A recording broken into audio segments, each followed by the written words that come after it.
நிறைய அஸ்ட்ராலஜர்ஸ் வந்து வளர்றாங்க. இது வந்து நான் உண்மையாகவே சொல்கிறேன். அவர் தான் அடுத்த சிஎம்மு, அவர் வந்து தமிழ்நாட்டுக்கு வந்து சிஎம் ஆயிடுவார், அப்படி இப்படின்னு பேசுகிறாங்க. இது வந்து ஹாரோஸ்கோப்பை பற்றி தெரியாதவங்க பேசக்கூடிய ஒரு அல்டிமேட் கெஸ்.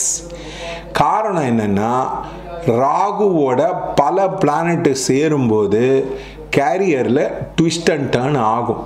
கை கெட்டினது வாய்க்கு எட்டாது.